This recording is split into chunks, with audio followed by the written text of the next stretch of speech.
Oh, hello. Welcome back to video 2. We're talking about what the convict was like when he came back up. He's flayed, grey, mad, and dumb. And 4 very short words. So, number 1, flayed, which means that you've you've had your skin taken off. Now, presumably, he hasn't had too much skin taken off. What would take his skin off? Or who wants to be a doctor? Or is it you, Zainab? What would take his skin off? You do know what would take his skin off. What? No, not heat, actually. Safa's coming in. Yeah, there's all sorts of, how narrow is it down there? And all the rocks have pulled his skin off. Let me show you St. Bartholomew, just for general knowledge. Can you see him? Can you see? I'll just turn the light off for a second. So he's the patron saint of leather workers. And can you see he's had his skin all taken off, and that is his skin, and he's got no skin, it's just muscles and bones here. How did that happen? It's a kind of torture punishment to skin someone alive. Ramsay Bolton in Game of Thrones. Am I talking to anyone in this room? Well, Ramsay Bolton in Game of Thrones, it's one of his favourites. You don't live long, if at all. But there's him having it pulled off him. We do it to animals, so a lot of you would probably be wearing a flayed animal if you're wearing leather in your shoes or. Aren't they usually dead? Yeah. I'm not saying flayed alive, but this convict has been flayed alive. It can't be all his skin, or he would be dead. But he's seriously had lots ripped off him. He's grey, well, the rest of him. Mad. We would call that traumatized, would we? PTSD, traumatized from the experience. Would you like to? I mean, I wouldn't do it. I mean, he's had no choice. And dumb, which is one of Harrison's words, isn't it? Can't speak. Traumatized and can't speak. Let me, for your general, this is a lot of general knowledge here. Let me, for your second part of general knowledge, show you what you're too young for.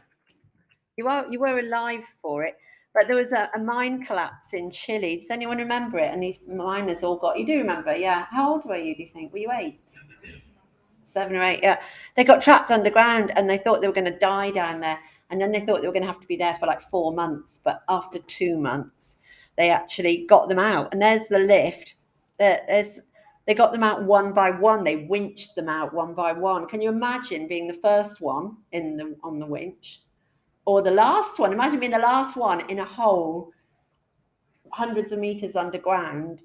You're in a tomb and you're the last one. Is it going to break before you get up? What's really, I found really interesting is what they did with their lives when they got out. Like a lot of them got divorced.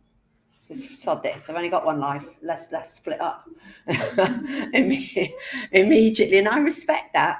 I do. I know it's hard for people, but sometimes people cling on to bad lives, and then they had a sort of, I'm going to make something of the rest of my life.